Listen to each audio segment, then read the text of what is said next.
This is my year. What's up, y'all? We're recording. We're here on a very Oh, hell special yeah. Relicbuds, with 3 Relicbuds this time. That's the camera. Have we even done a 3 Buds show yet? I don't think so. No, I don't know because it's probably been a year since we posted our last episode. Yeah, this is the first.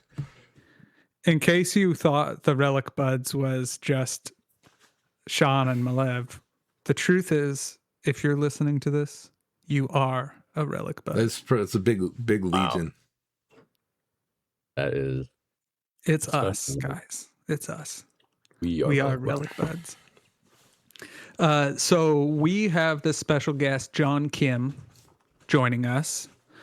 Jon won the World's Relicblade tournament in 2025. Took the title. At least in the competitive circuit, one of the top Relicblade players, or the top Relicblade player. He's on the continent. He's the best Relicblade player in the world, really. In the world, in the known galaxy. In the entire Milky Way galaxy. Yeah, since the dawn of time. For real. Anyway, it was foretold. So Jon, we met at Adepticon maybe 23. Yeah. And then 24 shows up again. We're hanging out, having lots of fun. 2025, he's coming in, wins the big event. But also, Jon has been coming in and helping me with some game development since he's so in tune with the competitive edge in Relicblade. And, it's not our intention to make Relicblade a highly competitive game, but we want to make sure it's balanced in a way that stays very fun for everyone. So I brought in Jon and his expertise and his perspective on the game mechanics to help develop the new cards for Battlepigs and Bone and Darkness. So we're going to talk about that today.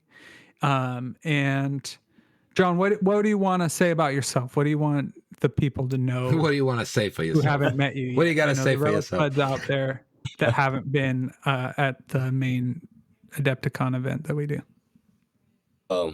First of all, thank you for the kind introduction. Y'all are too nice.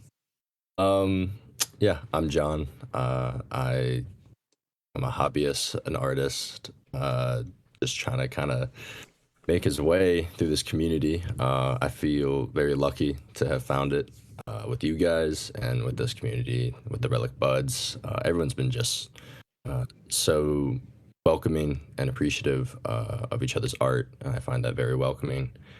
I have an Instagram, Stone Skin Paints. It is a reference to a wonderful card called Stonekin Serum, which I used against Mike Lugo. For those of you listening, shout out Mike Lugo. He's the one who taught me how to play this game. And so when we played, I used it to win.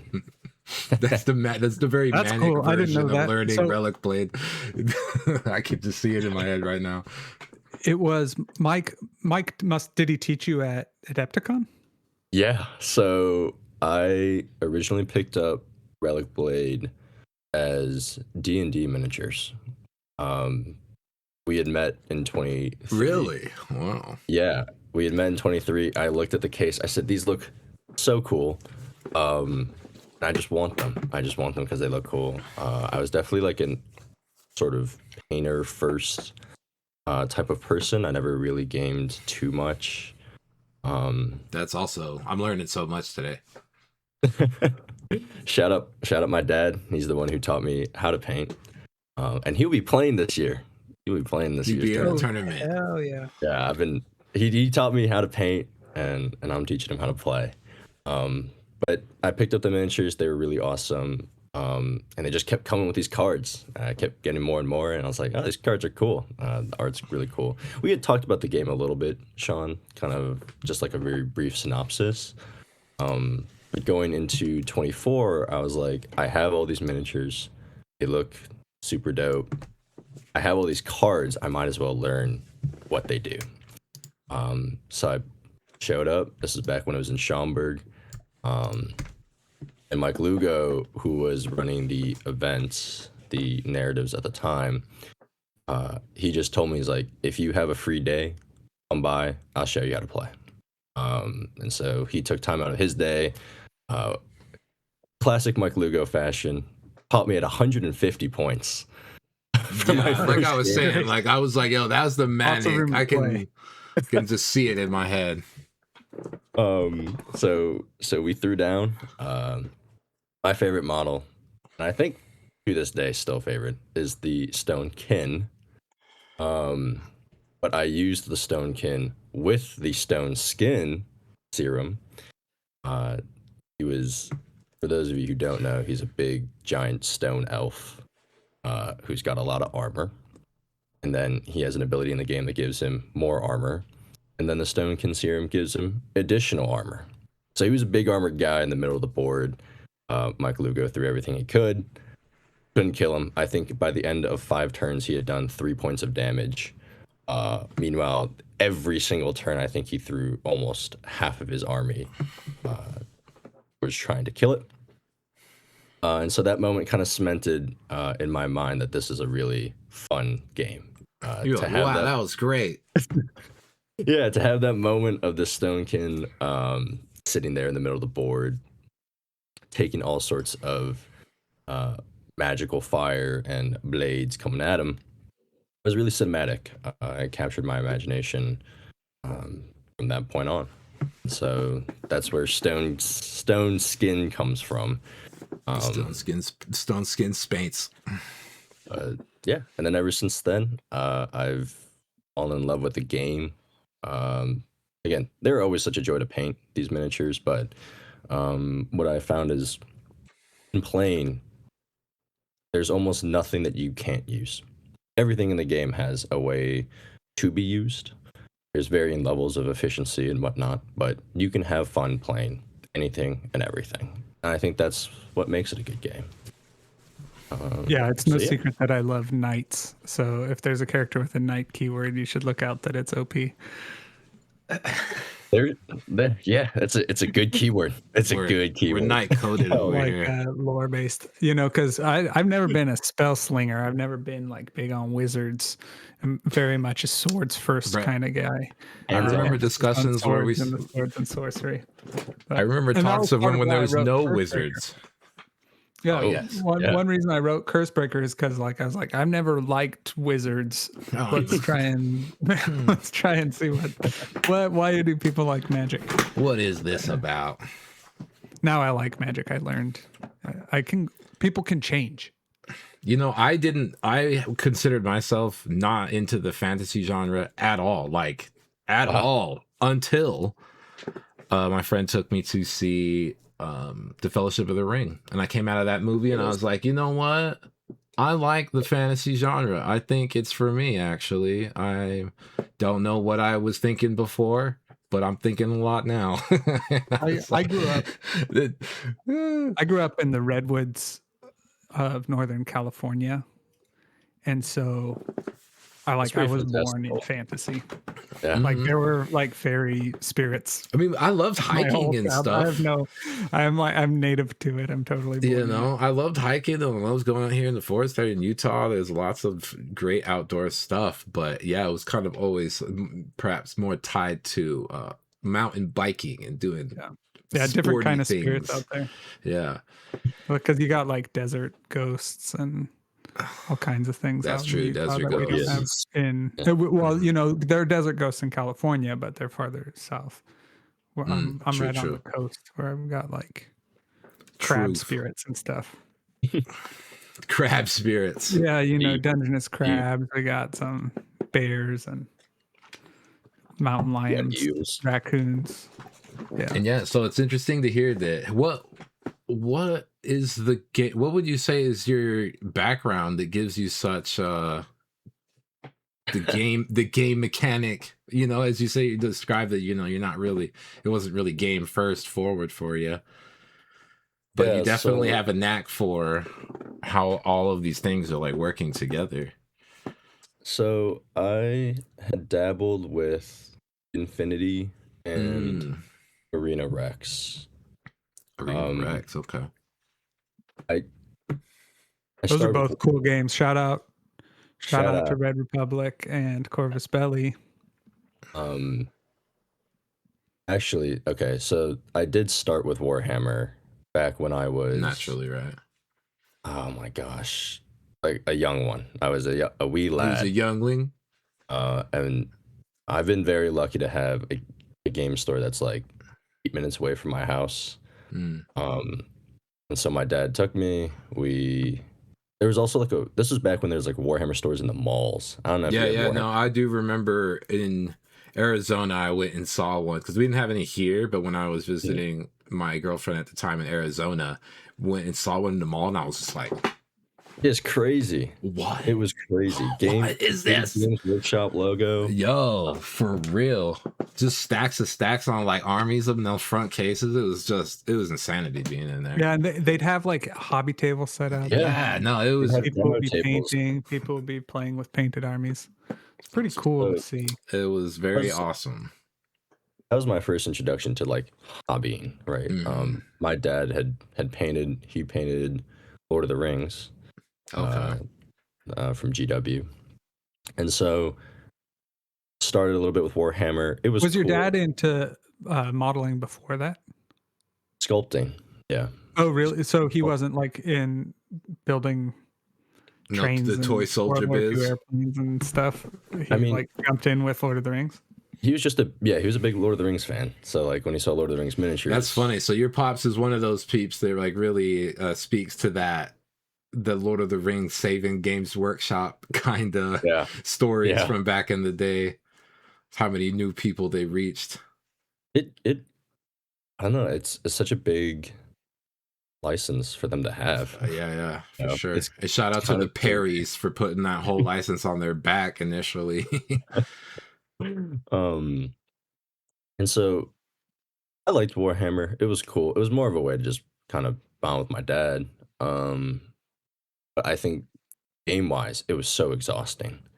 Codexes, rule supplements. I remember having to swallow the original, I think it was like the 7th edition books. Like it was like 3 books that you had to get to play the 7th edition one had that little like slipcase with the 3. Yeah. I never got 7th. I was like, are you crazy? So I have to buy these books and the codex, and then mind you, the codex just got updated, so then you have to buy another codex. It was exhausting to keep up with, so I kind of didn't really dabble with miniatures after that. I would say, competitively speaking, I draw a lot from video games and basketball. Those are like my other 2 sort of identities, hobby-wise. I played competitively in a game called Rainbow Six Siege and a game called For Honor. For Honor is a fighting game. Both Ubisoft titles. Yeah, shout out Ubisoft. Oh boy, what a company. But Rainbow Six Siege is a competitive shooter, or a tactical shooter, first person. And I played on teams, and I think what really lent experience towards miniatures was the idea of like metas or team compositions and stuff. Team compositions, yeah. So we would spend, because both of these titles have very strict character and class oppositional dynamics, that you choose.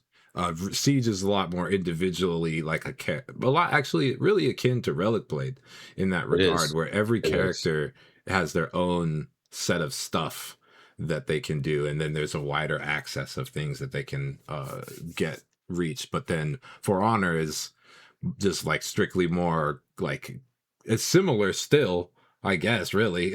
So you're just picking an individual character with a specific fighting style and weapon selection. I guess that's where the difference is that, you've got like characters and then their kit is kind of also specific to just the character that you choose. Or can you have knights with katanas? No, they sectioned those characters out based on classes and factions. So each Mm, faction had multiple that's classes. right. Okay. There's the same class across multiple factions, but they all played um, Slightly a little differently. slightly different. But I think that's kind of where it sort of stems. For sure. Yeah, I can see. I You can know, totally see that.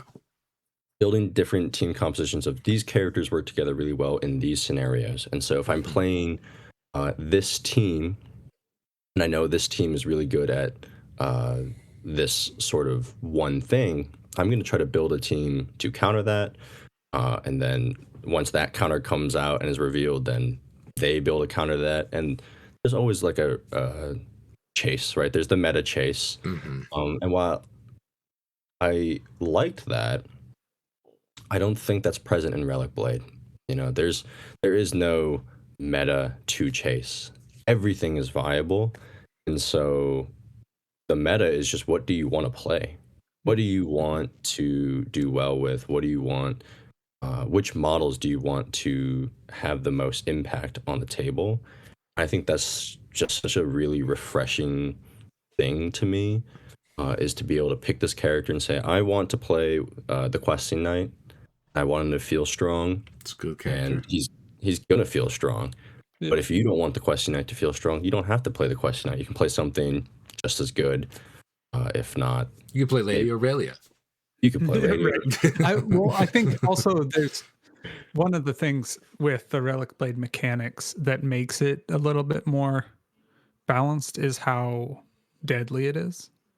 Mm, Like, yeah, because even a very strong character like a Stonekin who drank Stonekin serum, right? Like, a bad rolls, like that's one turn of yeah, being unbreakable, and then you've got so many other avenues to victory. And like I did a playtest with the new character that is should be out soon. But the monk, I did spoil that it's a monk, which is cool, a new keyword.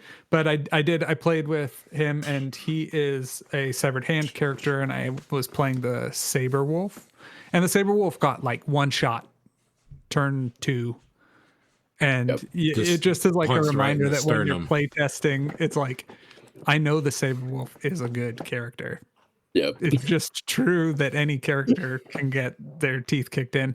And when I was first writing the game, I was like, what I think is kind of fun is the idea that these knights, like this knight on a lone quest driven by visions of glory, has like explored deep into the wilderness, and then like he slips and falls into lava, and then that's it. Like, so like one of the early kind of taglines for Relic Blade is that like the world is littered with the bones of heroes, that like they come and go, and and that's why you don't play as the heroes, you play as the guys, the whispers that are sending heroes on dangerous quests, because they slip and they're gone, and you're like, well, time to find a new champion.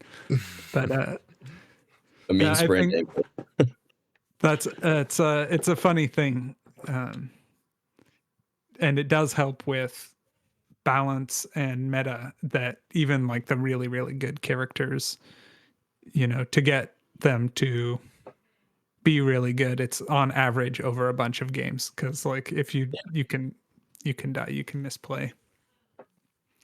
But Yeah, the D6 is a very volatile uh, mhm, system. There's so many times where you're like, it's on a 4 plus, mhm. Yeah, which should be 50-50, that scares you. but it's not. It just It doesn't feels feel that way. like it. But I've been playing Conquest, and the number of times we joke like, oh, if I'd been playing Warhammer, my dice would have been good, because you roll low in Conquest, and it's like, no, we just are always, no matter what, you will roll bad. Like, Yep. Yep. you'll No always matter feel what. like your luck was bad.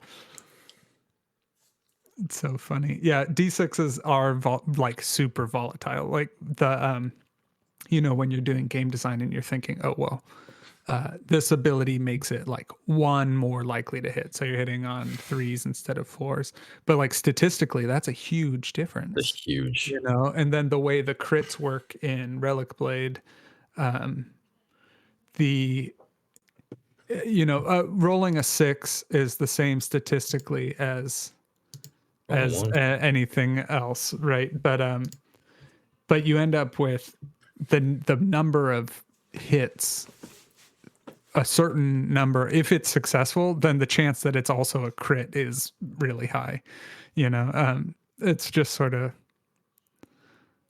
interesting, the design space. And then you think about like Frostgrave. Famously, people go so crazy being like, oh, a D20 is too swingy. Yeah. And it's Has like, anybody ever tried the 2D10s? Yeah. It's like, well, bro, D6 is swingy. Like everything's, but it's funny. Yeah. So do you think that this is a psychological difference I find interesting because when you miss by 2 points, it's a 4 and I rolled a 2, that sucks. But in Rangers of Shadow Deep, I remember my ranger just getting his ass beat by a zombie because like I was just missing by like my armor. I was missing by like 11 and he's just getting annihilated. And I'm like, how do I picture like this? My man's Benny Hill levels right now of I think like also can't fight. Imagine it's just straight 50-50, 1 to 10 is a miss, 11 to 20 is a hit. I think just the fact that there are 10 missing results that miss, you're like, what are you doing to me? Whereas 3 out of 6 are misses is like, oh, that's fine. Yeah, it's like, almost got you. Almost. Yeah, feels like my dude turned around and walked the opposite direction and got hit in the back of the head. Okay. So we've talked a bit. Let's go to this next phase. And before we move the into main the next topic phase of this conversation, let's take a moment to thank our sponsor, Metal King Studio. Everyone, remember to buy a Relicblade toy. Everyone, if you can. It'll save your life. Yes, and heal your soul. And say something nice to your patron saint picture of Sean in your studio. Be sweet. Be sweet to me. Okay, so we are gathered today to talk a little bit about the rules updates, right? Rules. So Battlepigs and Bone and Darkness have been remastered into this new format with hard plastic miniatures, updated cards, and a book. Like the faction set will come with a book. Like we're talking about, like this is a premium game box set with like fun content, right? It's a very, like, I poured a ton of work into it. I've got pallets arriving at my house. I don't even have everything yet. And I'm recognizing that this is already essentially the biggest Kickstarter I've ever done. But I didn't run a Kickstarter because with the realities of international trade right now, I didn't know when or if it was going to be possible. So I didn't even feel comfortable asking people in a Kickstarter for money because I didn't want to take people's money and then say, it turns out this was impossible. So here I am. It's early 2026. I started working on this in the middle of 2025. And now I've paid the last bills to customs and duties. They should be shipping the stuff to my house soon. So now we can actually like start talking about the project. So Battlepigs and Bone and Darkness were sold out. And in metal, they use a lot of metal. So they were like really expensive to restock. And because they were fairly old, also, some of the cards weren't quite as tuned or competitive, or what's the perfect way to describe it? They were falling off a little bit, suboptimal maybe, or also just a little bit the design style, the maturity of my game design ability was less back in 2015 and 2016 when I first wrote those armies or whatever you want to faction expansions. So I brought in John, ran him through some of my ideas, trying to keep the core identity of the factions while also making sure that they were going to be fun to play. Because that's one thing that is kind of a bummer is Battlepigs are like a really, really iconic Relicblade faction. You know, you see a Battlepig. Sure, there are pig orcs out there. There are pig monsters. There's Bebop and Rocksteady. It's not totally novel, but it is very Relicblade. Like you see it, and at least I think that's a Relicblade thing. But on the table, they weren't quite performing in a way that like kept up with the other factions. I felt like I felt like they were a little bit harder, a higher difficulty faction, when at the same time they appeal to new players more. So you don't necessarily want your most like fun, appealing to new and younger players faction to be a higher difficulty faction. So we dove into that. With the Battlepigs, I think the biggest change is a big discount on points. Yeah, right. Absolutely. Yeah. To try and make it easier to get like more pigs on the field, and that sticks with their identity of being a little bit more of a like militant henchman force. And then also, since they were created, there's hero level characters and companions and teams. So like your average companion, like a Billman, or a team guy like a Spear Gob, should be less powerful and less in control of the battlefield than a hero level character. And Battlepigs at 3 action dice is right there between the 4 action dice heroes and the 2 action dice henchmen. So we also wanted to make sure they filled out that nice gray area between strong and weak, you know? Yeah. So what are some of the things that you, John, are most excited about with the Battlepigs changes? Oh boy. Well, I'm fully sucked in. These new pigs are just so fun to play. The extra pig that you get by discounting the points, what we were able to do is fit in basically an extra model. If you were playing pigs back in the day, you can play the exact same list and fit one more at the cheapest level. So that's just fun to have more bodies running around. Within that system, though, we kind of took care to have almost one pig at every point level you can sort of imagine, from that lower level tier to hero tier. The cheapest pig being 12 influence, having a shield that's like an axe or a soldier pig. Bare bones, cheapest guy at 12. You then have a shield pig that has a little bit more armor that just goes up to 14. You have a raider pig that has an extra AD, 4 AD pig. Now it's at 16.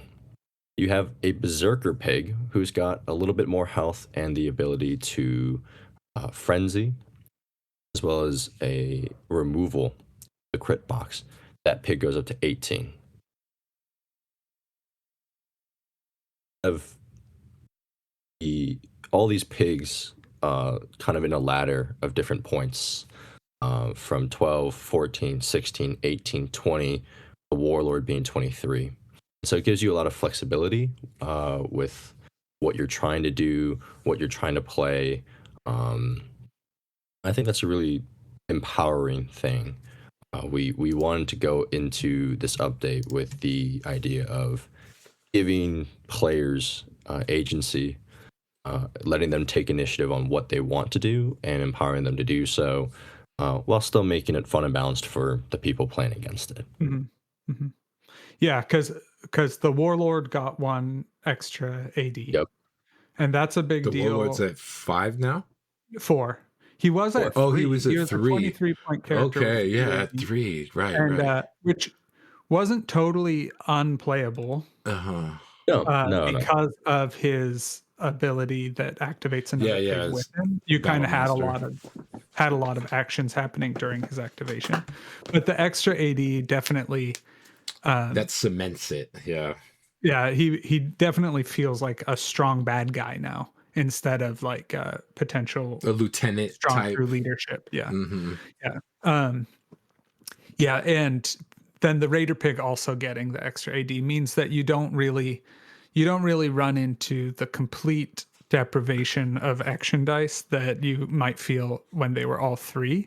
Instead, you have pigs that are specialized toward actions versus the ones that are a little bit slower or like less training for speed with the average guys. We also added a new ability or a new upgrade called Warrior Lineage, and that gives your battle pigs better action dice economy on weapon attacks, which is kind of fun because it works basically as a mirror of Brutal charge. brutal charge, where you can either have them skew toward natural weapon attacks and their like bestial nature, or toward their heritage as and their martial tradition of being skilled with weapons.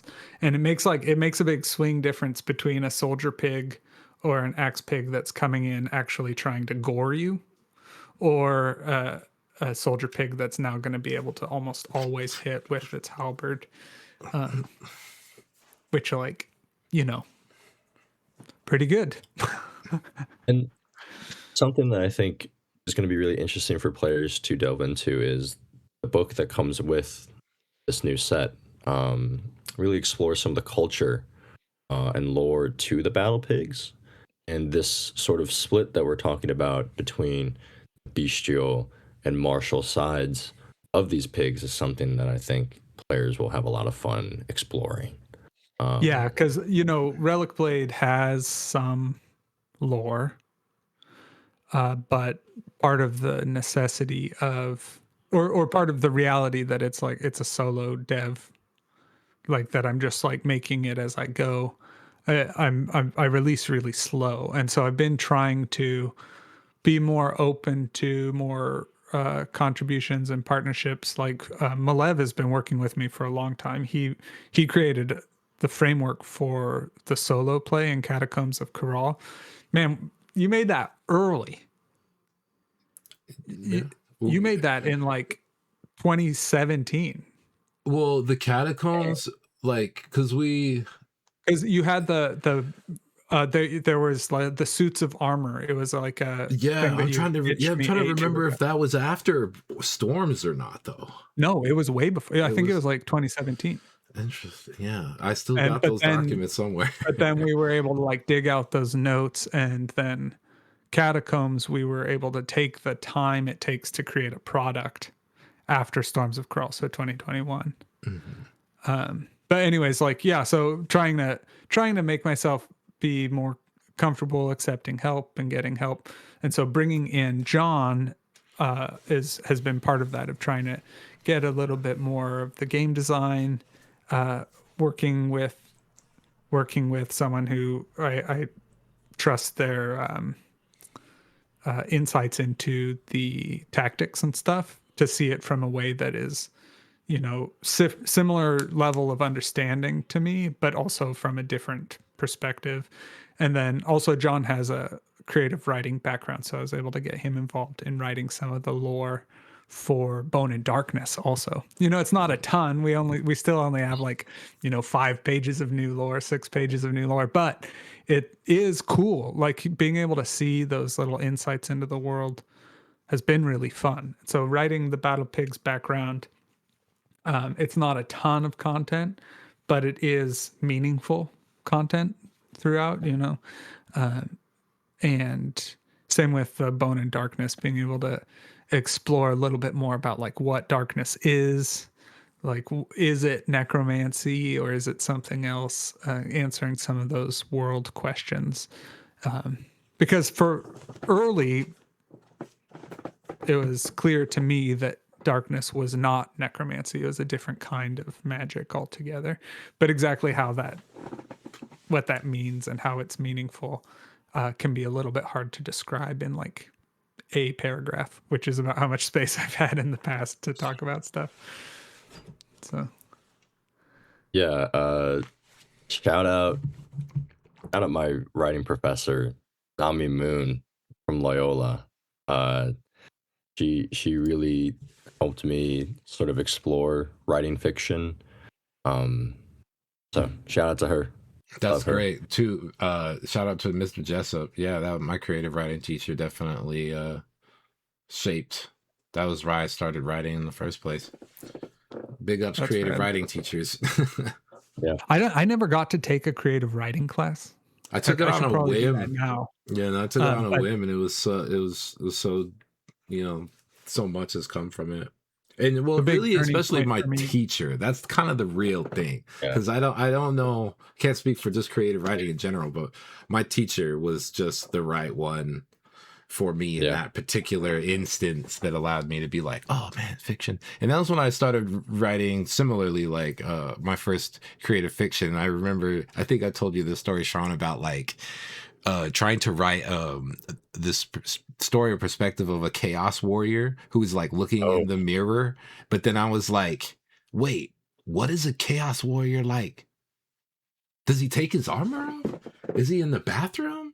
Like, is he bored? Like, does he do other stuff? You know? And then I was like stuck at the, damn, I don't know how to write. I mean, I don't know. These are big questions, you know? That's a big part of like the Battlepigs lore, right? Is just, well, what is a Battlepig? Mm-hmm. Are they are they ontologically evil? Are they chaotic monsters? Are they mostly, do they speak?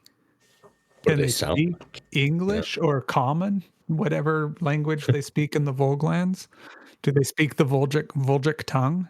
Do they grunt, squeal? Like, you know, all these questions. Why are their clothes like that? Anyways, it's not like I answer every single question, but it does give you insight. Just like simple stuff can make you understand more. Like I was writing a Relicblade adventure module that I never finished. And at one point in the adventure, they were like running down a marketplace and they knocked over a food stall that a pig had, like a little like street vendor of food. Like, and I was like, yeah, a pig chef, like he's out there selling, barbecue squid. Anyway, so it's funny how these little things can unlock and answer questions like, does a chaos warrior bathe? Those are the questions for the ages. Yeah, so playing Battlepigs has been really fun. They're strong now. I think they're like a contender for like a very strong, viable, fun to play, and especially exciting for new players that are maybe like going to be stoked to get a hard plastic set, that have been putting off playing Relicblade because they were, hadn't worked with metal before or whatever. I think it's going to be very exciting. Are there new scenarios? Does it follow the structure that you've laid out in the previous ones with like some new adversarial? Yeah. So, that's a cool thing. The book has 4 sections: lore, characters. So the characters that come in the set, and then info about the upgrade cards, and then information about the other character expansions that are like in theme with it. So there's information about the Vermin Mouth, even though the Vermin Mouth doesn't come in the plastic box set, there's info about them, lore, background information, and tactical information. And also the cards are printed in the book.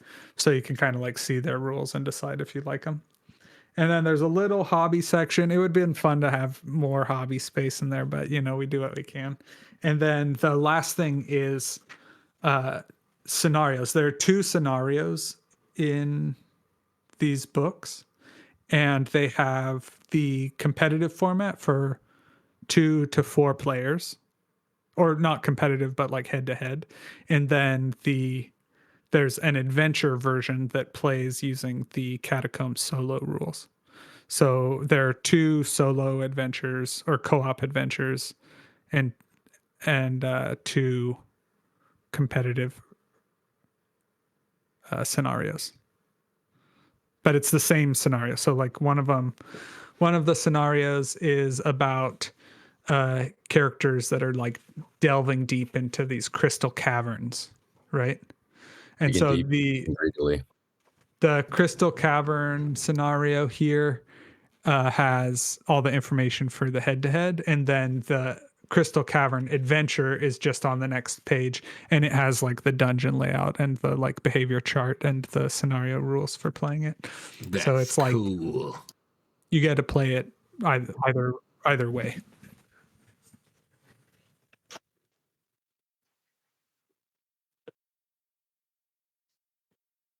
Sorry, my dog was whining at the door, but then when I opened it, he was like, I don't want to go out there. I just wanted to whine at you.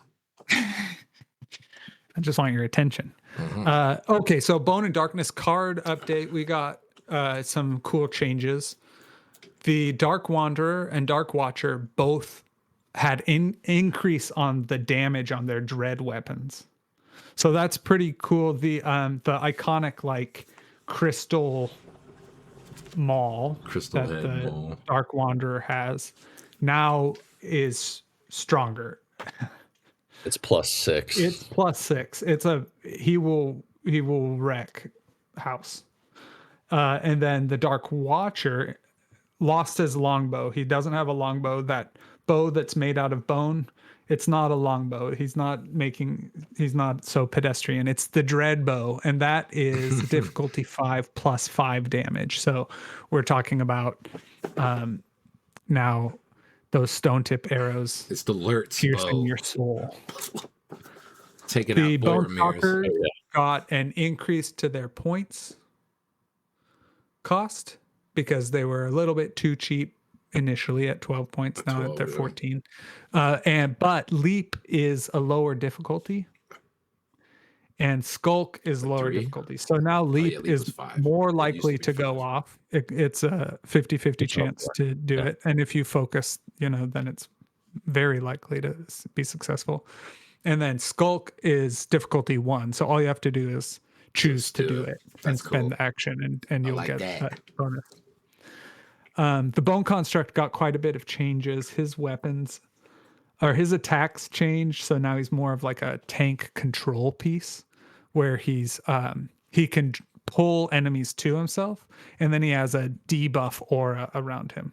So it like drags guys in, and then when they're near him, they are filled with nightmarish visions or whatever it is. Yeah. So they get the profane energy all over them, and that gives them an armor debuff. So he becomes like a control piece in that he's got his wide engagement range and can drag guys out of position, and then also debuff them by having them close to him. So it's pretty cool. No more howl though. Because that was another thing. No more howl. No more howling. Oh, right. No more howl. Yeah. And keep that one. The Bone Construct being one of 4 miniatures in the Darkness set is complicated, because I think on a like collector level, it makes sense to have it be a separate expansion because it's not like a primary game piece in a lot of ways, and you probably don't need multiples of them. But it's also very cool. Yeah. And the new sculpt is very cool. And baking it in. And so I'm trying to make it so it's not so frustrating, because I think Bone and Darkness was one of the first expansions I made. This is a good example of the design space growing. And the core box set had Battlepigs, and then the first expansion was Lone Guard and Bone and Darkness, simultaneous release of good guys and bad guys. And it wasn't even structured as like a faction set. Like they were more introducing, the way I imagined it was introducing new concepts. Dark Wanderers are maybe like the evil force that's riling up Battlepigs and hiring them to do bad stuff. And like the Lone Guard, I was like, well, I want a ranger type D&D character, and then I want companions. So it's like pets and a ranger was my thinking at the time. You had constructs and companions. with that was kind of like the idea of 2 new character types.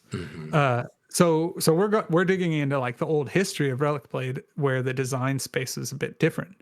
But now the way you engage with it as a gamer is like some of your friends are picking it up. One friend likes gnomes, he's got the gnome set. One friend likes the fish, he's got the fish set. And you're like, oh, I always play undead. I like fish. Yeah. I always play undead, pick up Bone and Darkness, and you're like, what's up with this bone construct? Why is it so hard to play?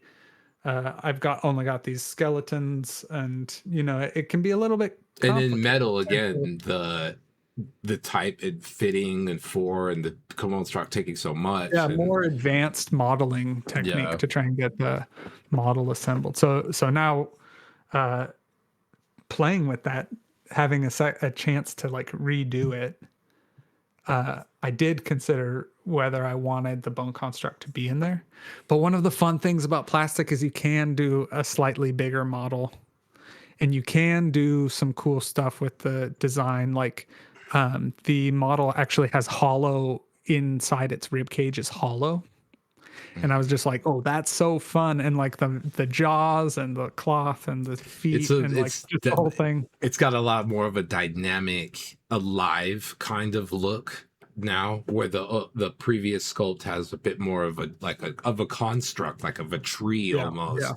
This thing is a little bit alive and animated. Yeah. So a big part of the rework was, how do we make bone constructs more viable and perform a specific role? And in this case, it will be, they're very tanky. We knew they were always tanky. The construct rules makes it so that they're hard to remove from play and easy to heal.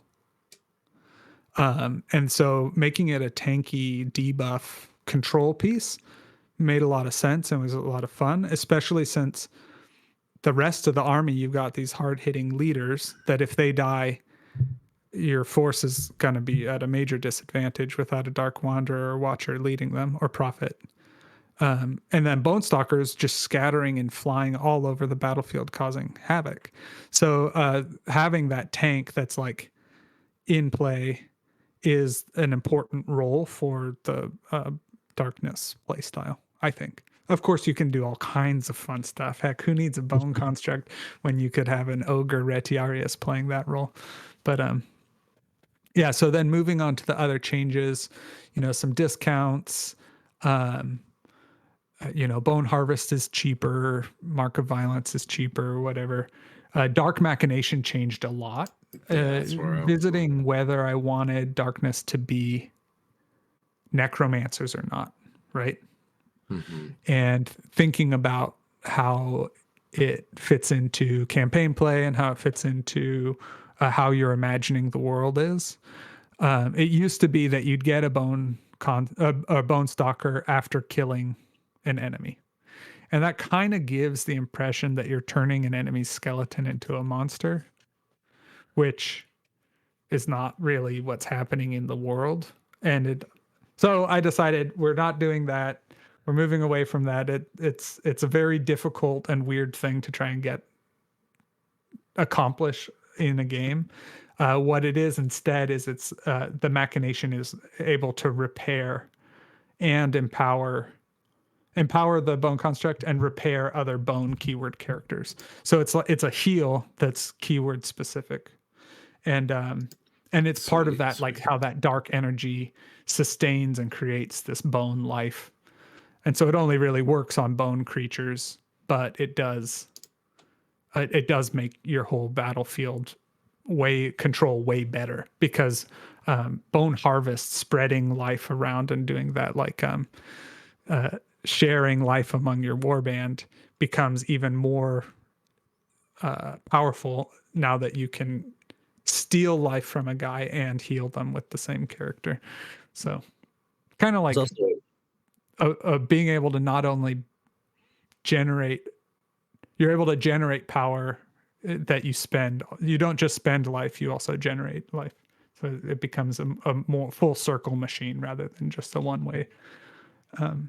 One-timer is really against the clock. One-way thing, yeah. It's also important to note that Bone Harvest has a range, and Dark Machinations is an engagement range. So Oh yeah, so like a close combat. You become a bone mechanic. Yeah. Doing bone sutures and such. Very hands on. Oh, I mean that's why all the Dark Wanderers have their bone bags. Yep, They do. bone bags Go and their little stone put a knives. rib up in here. Yeah, and we did make some changes also to some of the characters. So I got printed new cards for the Berserker Pig. So Berserker Pig now has 3 attacks that hit at difficulty 4 plus 4 damage. So it's like he's way more damage output oriented. And that gives you way more like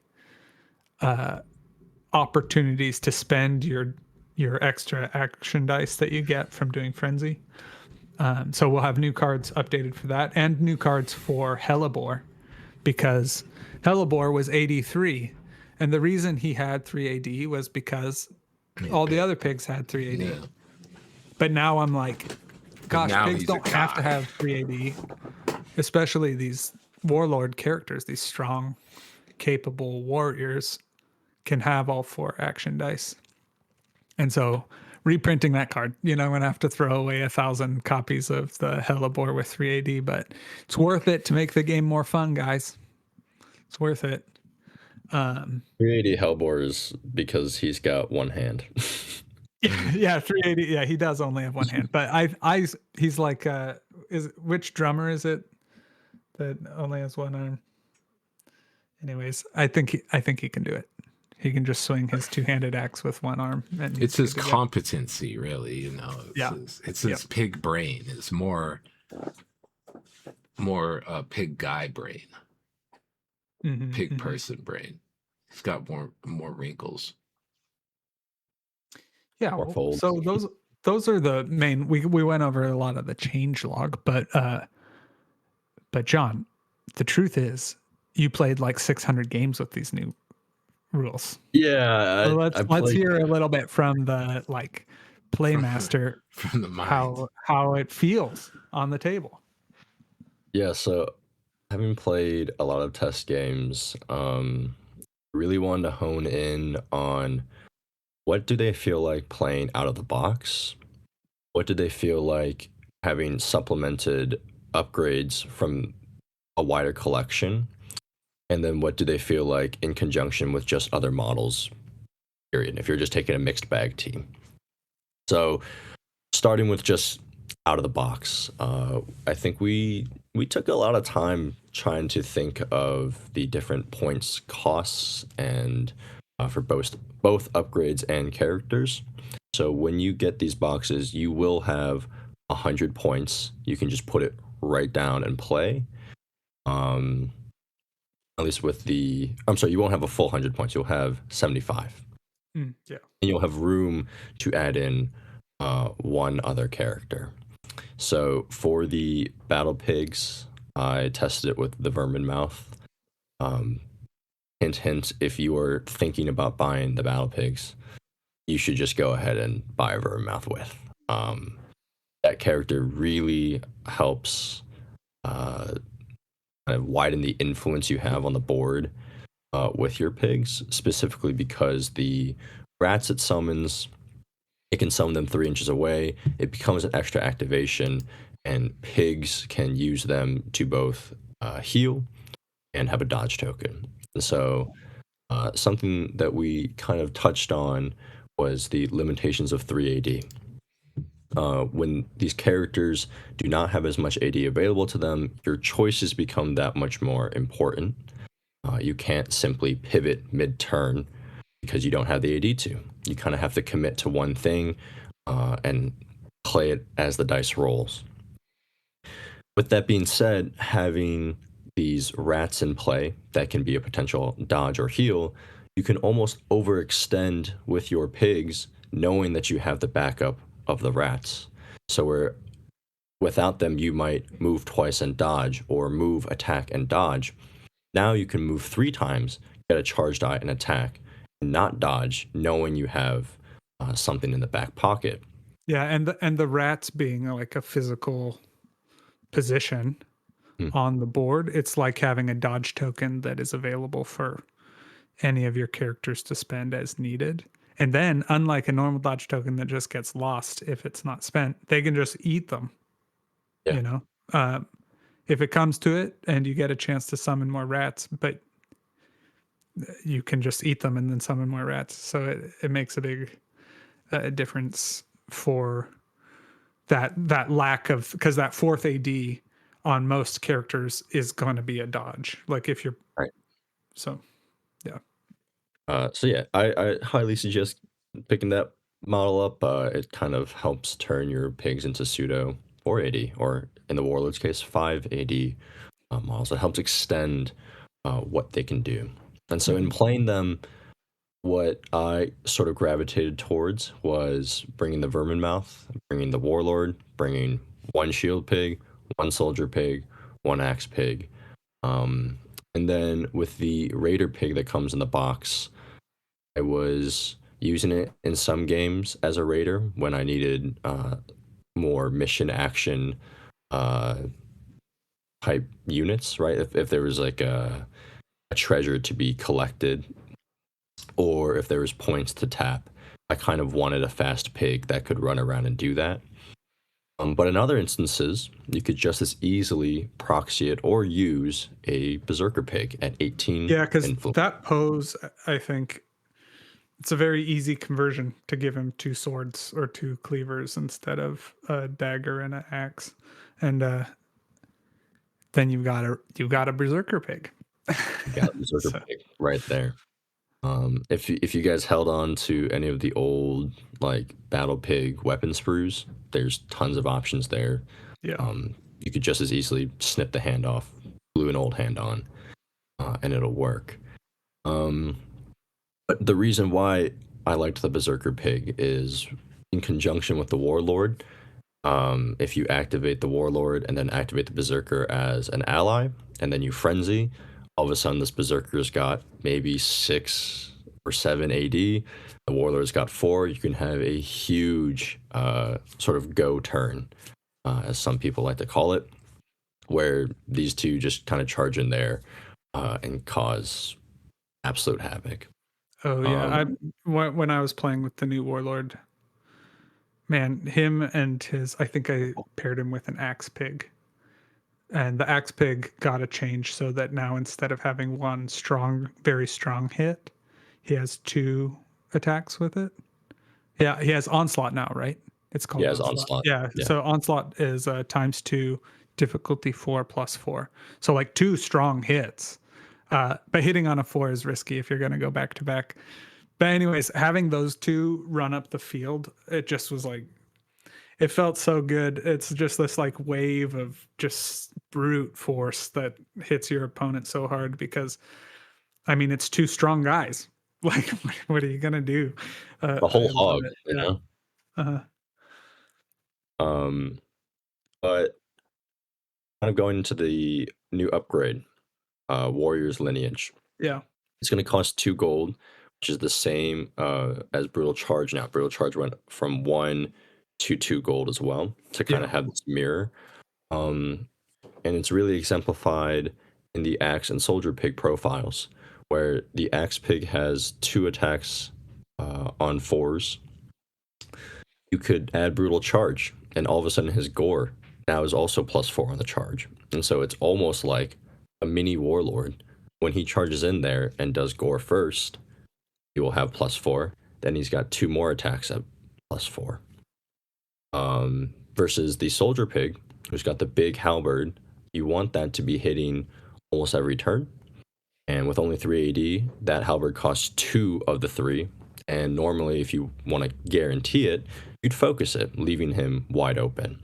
And so if you take Warrior's Lineage, it gives you an extra die to roll with your attack roll, discarding the lowest. So you can roll, it's almost like Magic Lantern for attacks. And this is pig only, but it means you can roll 3 dice looking for that success and still have 1 in the pocket to either gore or dodge. So those 2 profiles really use those 2 different cards differently, I would say. And it kind of, makes sense to me. The Soldier Pig is more martial and draws upon more of that training, versus the axe pig is much more brutal and is looking to just get in the mix. Yeah. So, Yeah, he was out there chopping firewood, burning charcoal, selling it to the villages. And then one day he was like, I've got it. You know what? I have an axe. I can choose a different career path. You know what? I got problems. Yeah. no problems. So yeah, using just the upgrades straight out of the box, the only addition being one new character, it feels really good. It Yeah. feels like it's And you synergy. know, speaking of the one character added to these sets, like it just still fits with the Storms of Corral being like a really good introduction where you're able to have the 8 main factions represented, see the play styles of those factions, and then have that character added to whatever faction set is involved. Because I think in the same way, the Prophet getting dropped into the new Bone and Darkness plastic box sets, a very cool way to do it. And you know, I do like I don't think it's a secret that I'm planning on doing a new 2-player set. Hopefully I can like do a Kickstarter this year for it. But a 2-player set, it won't replace Storms of Corral. 2-player sets are just like a bigger expansion type. So yeah, Storms of Corral will stay a great option for people to build into whatever faction they want and introducing them to the game. But you know, that said, that's another way to get the extra character that you need to get up to 100 points. And still very valid and still very good, and a lot of game content that you won't find anywhere else, even as future sets come out. Yeah, the pigs come out to be, if you do the 1 soldier, 1 axe, 1 raider, and 1 shield, it's 77. And then there's a 20-point destroyer pig in Storms of Corral that'll bring you right up to 97. So and the vermin mouth is also 20. So it just fits really nice. Yeah. Yeah, and the cudgel downgrade, if you want extra points for upgrades, that's a great option. Yeah. And there's a bit conversion or build option to actually build a character that just has a cudgel. So that's cool, because that was, you know, that's part of the battle pig tradition, is to have a ill-equipped guy running around. So also to set the parameters for these test games, I played every single one of them at 100 points and 10 gold separate for upgrades. And so the cudgel for me would simply just give basically 2 gold to use. It wouldn't necessarily, I guess, again, in my games, it didn't decrease the overall cost, so I didn't fit any more pigs in. Yeah. But setting that parameter really helped kind of dial in terms of balancing what pigs are able to bring, how many pigs you are going to bring. And so yeah, I think out of the box they feel really great. The upgrades feel really fun, and they have really good synergy. Yeah, we changed Shield Wall also. We did change. I mean, there will be stuff for people to explore, obviously, because this is an audio format thing. So you're not like looking at a changelog list like I am. But yeah, Shield Wall is a little bit easier to do, where it while you have a dodge token, you give an armor bonus to guys next to you or within an inch of you. And so that makes it easier for the shield pig when they're in the defensive stance defined by dodge token. Then that's when they're giving their bonus. So you don't have to perform shield wall to give the bonus. Instead, you're getting double value out of performing dodge. And so that's sweet. And that's not a pig only upgrade. That'll be any shield keyword characters will get that new card. Oh, and speaking of, just like, let me throw this out there real quick. It's a great change. You know, updating cards is kind of sucks. I'm going to just go out there and say it. Keeping the game fun for everyone. Those cards are 10 years old, though. is good.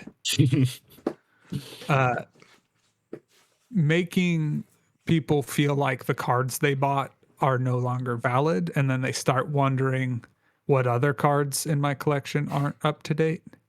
That is a major concern I have.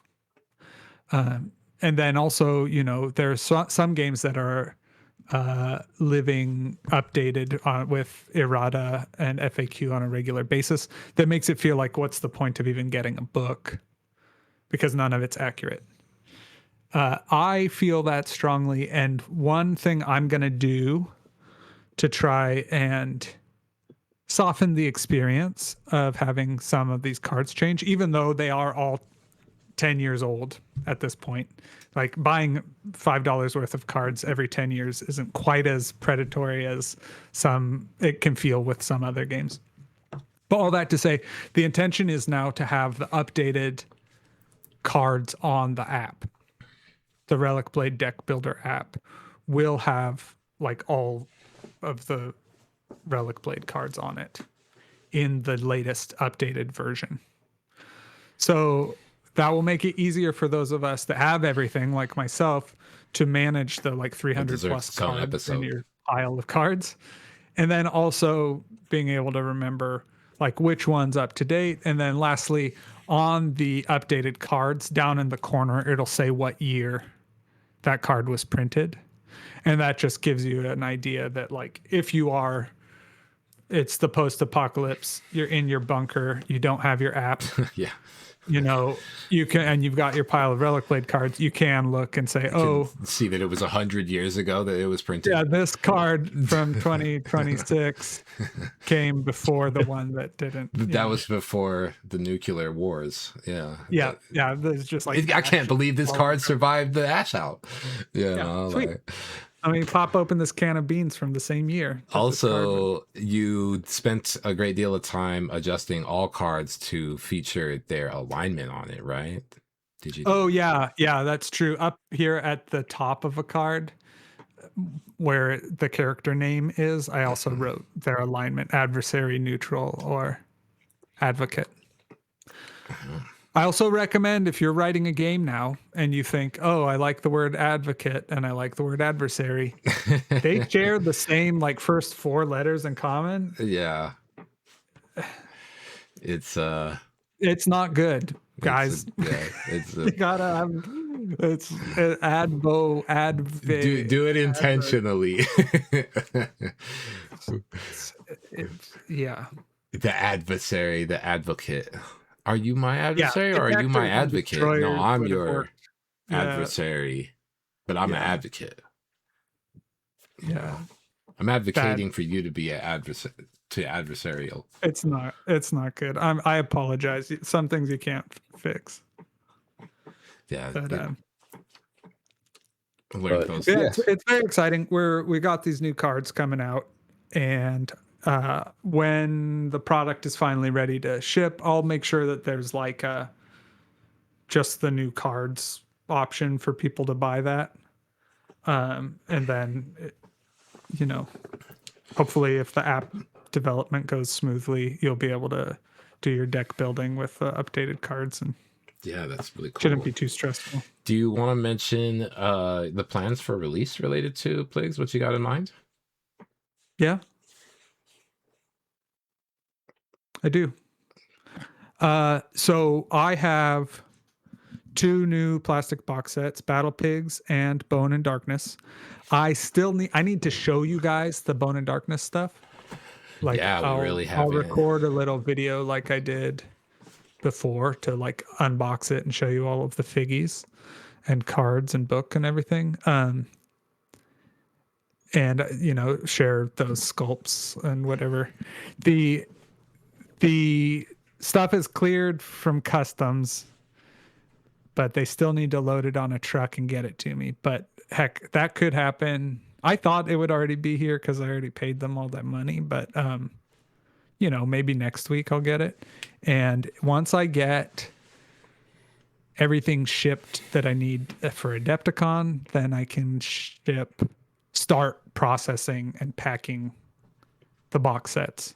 And so what I want to do is really take it seriously and be like, guys, the amount of work I did is the same as a Kickstarter. The amount of love and care and excitement and new content for you to play is the same as a Kickstarter. It's true that it's remasters of existing characters, so it's like kind of familiar but new. And so I think what I want to do is create a new page on my website that's like all about the new sets, like it would be a Kickstarter page, and then release it, just like straight up release it. No pre-order. Be like, it's ready, order it. And so that way we can kind of recognize that, like, yeah, it's like a Kickstarter, but you don't have to wait a year for it to arrive, because I didn't know if it would arrive. You could wait a week instead. Instead, I would be shipping a Kickstarter I ran in September now, or next week, or next month. But instead, I'm going to do it just straight out, new release, get it out to you. And I want to ship it before, release it and ship it before Adepticon, so that everyone that like knows they like Relicblade and knows they want this stuff can order it from me and get it right away. And that way the inventory I take to Adepticon can be focused on people that weren't sure that they wanted Relicblade until they saw it in person. Because like bringing stuff to Adepticon is difficult. And so I won't really have, it's not like an Adepticon exclusive release. It's just coincidental that I desperately tried to get new stuff ready in time for the one show I do a year. Does that make sense? It does. Makes sense. So the concise thing is, I'm going to release it as soon as I can. There's work I have to do to explain what I made, but I want to release it and ship it before Adepticon. And there's some to-do list stuff involved, like making a YouTube video and a landing page. But we're getting really close. Yeah. And it seems like it has been possible. Making new stuff. I was very concerned at the beginning of 2025 that making new stuff was pretty much off the table. And the truth is, like, yeah, everything is more expensive, and I did have to raise my prices. But we are still making stuff, which is exciting. And like a minor victory. Yeah, or a major victory. In a way, these are huge, because things are still going to be made metal for a while, but I mean, ideally, this is what the kind of future of Relicblade faction sets might look like going forward. And while that's exciting for the growth of the game, it's also exciting from the ability to scale it, because sending metal sets across like the world is a bit different than having, no one could really be like, hey, I have a store here in Germany, I want to buy this. Now in the future, being able to just give plastic sets that are designed specifically as like an offering is going to be a really cool thing for people just being able to get their hands on the game. Yeah. And also, like, we're in the same hobby. We know that plastic models are like one of the most fun things. Like, metal is also really great for a lot of reasons. And the truth is, we have a new character that should release at the same time as these plastic sets that will be metal. He will be metal. I'll have a single character expansion that will be a metal model kit releasing at the same time as my plastic kits, and was made, designed, illustrated, play tested, sculpted, and cast after the plastics. Because the truth is, like, yes, it's a hybrid range. Just like when we all started Warhammer. Well, I guess some of you are younger. Jon Kim's a bit younger. But like, when forever it was, you could get your box of Space Marines in plastic, but your characters were in metal. Yeah. And so in that same way, like my bigger sets, hopefully I can produce in multi-part plastic, but single characters you'll probably be getting in metal for, I don't know, 10 more years. Who knows? And then also there's been a funny conversation. I've heard multiple people be like annoyed because one of the manufacturers I'm working with is in Poland, and they'll be like, "Oh, I hate the idea that it would be made in Poland, made in the EU, and then I'd have to buy it from the US and then have it shipped back to the EU." And it's like, That's the tin I'm making metal models out of is from Indonesia. Like it's none of this stuff is from one place. yeah. Nothing. Not nothing is made in one place. I'm wearing shirts from Bangladesh. So we're all trying really our best to make stuff, and the fact that one of the factories is in Europe is cool, but I've got other factories in Korea or China or the US that are making stuff for me from materials from Indonesia It's and wherever they bought it from. plastics. Like no one's drilling oil. Maybe they drill some oil in Poland, but they aren't making plastic necessarily right local in the EU. Yeah. So we're all doing our best. It's tough. I'm bummed that I had to raise prices. I'm bummed that I had to spend $2 a piece on apples the other day, but it's 2026. Yes.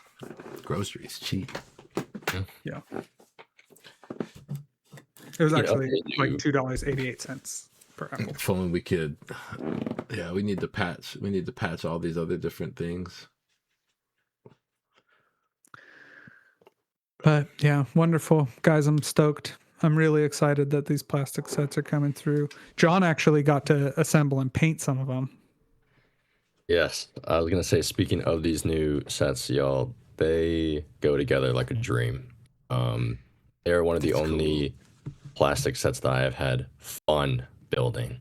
I feel like most of us building is sometimes a chore, something we try to get through, to get to painting, to get to playing. But I really had fun building these models. They go together seamlessly. Sean, you said you used super glue. I used plastic glue. Doesn't make a difference. They just go together. They're really well designed to be easy and fun, and so I'm excited for people to get their hands on it. Yeah, I think one important thing about that assembly from a Metal King Studio product is that I don't like assembling stuff. So I'm going to be like I have less personal allowance for bad delivering assembly. a kit. And as well as I do that I've done a bad job in the past, like the Gorgon, the eyeball monster. Like that one's not good. Unfortunately, it's difficult to assemble. You got to pin it or it's in 3 parts and falls apart on the table. But I don't always make mistakes, and I was very careful and worked closely with the engineers that did the mold layout and everything for these. And I'm really super impressed with their professionalism and how careful they were. I was sure I would end up having to do the pig faces in multiple parts because like the snout and tusks and like the layering in the ears, it's just like too much for a mold. Like if you pull out your destroyer pig, you probably had to like clean up around the tusks or behind the ears or whatever. Hellebore often has some flash on his ear because it's just so many layers to fit in a mold. But man, they cast the faces so nice. Oh my gosh. So good. The pig faces look so good on the sprue. I'm just like, I'm so impressed. I'm very happy. Same with like the Dark Wanderer and Dark Watcher's skull masks. Like those came out really nice. I think they did I'm really very happy.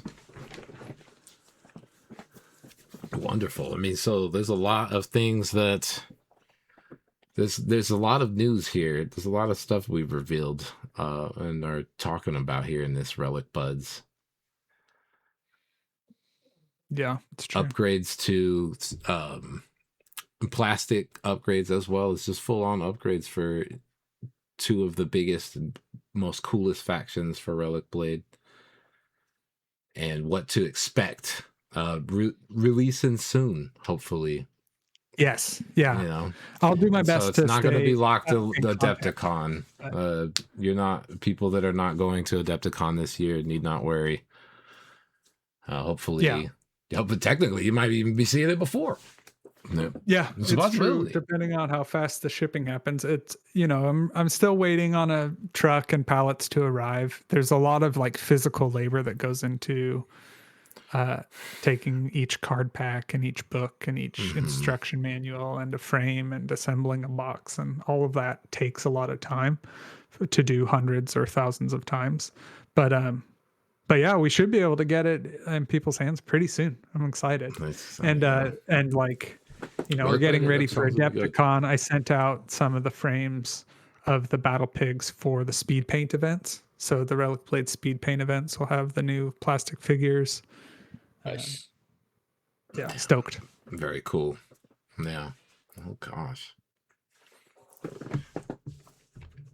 Well, I guess that wraps up our Relicbuds episode. Is there anything else you guys want to cover? Yeah, I don't know. Was there stuff that we talked about on our test, mic test, that you guys wanted to revisit? Design wise, for people who are interested in why some of these changes are being made, they're made to empower and make things fun. Yes. So it doesn't mean that we're going to try to look and change every card in the game. It doesn't mean that even some of those older cards that are 10 years old must be changed now because these are getting changed. They were made with very specific sort of niches and questions to be answered mindsets. They're not random changes. And the math has been done on why things are harder or easier or more damaging or cheaper. But you do trust that it's not like the whole range is getting changed. Mm-hmm. It's not like everything's being upended. I truly feel like these changes just make these models and toys more fun to play with. Yeah, and really the intention is very much to make sure that you're just continuing to have the best play experience. Yeah, very, very fun. And these are some of the older sets. Yeah, and ideally, like imagine unlimited budget. I get to redo every single faction set in plastic. I don't know. Is that a 10-year? Is that a realistic 10-year plan? I don't know. Mm-hmm. At this point, I redid these ones and I'm very excited about it. I'm hoping new sets like the Thunder God set will be in plastic, whether I remaster old sets in plastic as a matter of routine or if it's a very special thing is yet to be discovered. But like the rules changes, it's not like a rolling new edition necessarily, but with independent productions, the reality is physical print runs are printed in limited quantities. They have lifespans. So it's not that it's made to be exclusive. It's that just the physical reality is there are only a limited number of anything I make. Because if it's physical, the PDFs, are unlimited, I guess. And so any new print run is sort of like a new edition just because it is a new print run, and so this new format with plastics is a new print run. It's the game in a new second or third edition. I don't know. I think this is the third version of Battlepigs and Darkness. Yeah, there's been a couple. Old. Yeah, there's been a couple of. They were black and white. The OG black and white cards. Yeah, Battlepigs originally weren't even in a faction set. Yeah, it was just six Battlepigs. Yeah. 6 piggies. Yeah. So yeah. Anyways, well, it's very exciting. You shouldn't be holding out and waiting and expecting everything to turn into plastic. But if I had unlimited budget, then in 10 years, hopefully there will be more plastics. you know, in 5 years, hopefully there will be more, but I don't know. We'll see if this works. You know? We'll see. Purchase the sets and we'll find out. We'll see how. If you buy more, it'll increase the likelihood. Yeah, exactly.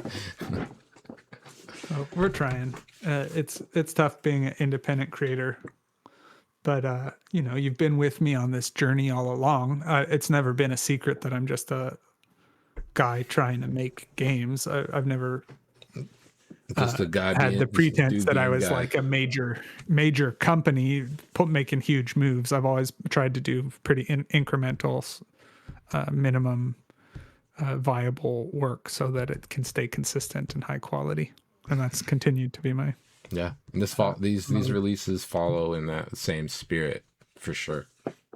A quality of life improvement is the real vibe here. Mm-hmm. And exciting because, like, you know, plastics are a big step for a company, I think. For sure. I mean, 10 years ago, probably not even a thought, really. You know, so yeah, tech is moving forward. The ability to get access to this kind of stuff is really exciting. Now the big barrier for me is the physical reality of how much space it takes up.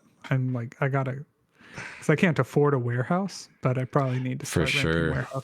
Baggies of metal are big, but they're like this big. Well, yeah, I think, and also, you know, but with frames. Metal, if I was making many thousands of metal sets, it would be really majorly difficult if I wasn't just casting the amount I need at any given time. Yeah, for sure. Whereas since these are made overseas, I have to order a lot at once, and then it's like a lot of volume. Yeah, different problems. And then imagine if I did end up with 14 different box sets of plastic. Like, dude, no, did you see the photo of those pallets in my driveway? We'll put them up because imagine 14 times as many. Yeah, you're like, I'm small business. I think maybe we'll see. Maybe it won't even happen. Yeah, for sure. All right, y'all. Well, that's cool. It's glad to get another chat in. We'll bringing out some more Relicblade news to the peeps. Yeah, and we got to do more Relicbuds because we haven't even like talked. There's lots of oh yeah, we'll have nights here. 6 Pigs. That's where they all started. Yeah, there's a lot to try and solve to get things on new, because we got to migrate some stuff, figure out if that's possible, or if we could just start coming up with a new format of Relicbuds that is just more accessible for people. Yeah, we'll figure it out. We love you guys. Thanks for being our Relicbuds. Cheers, y'all. Thanks, John, for coming on. Yeah, thanks for having me. I'm excited for more in the future. More chats. All right, so much love and peace. We'll catch you guys next time. Much love. Bye. Bye.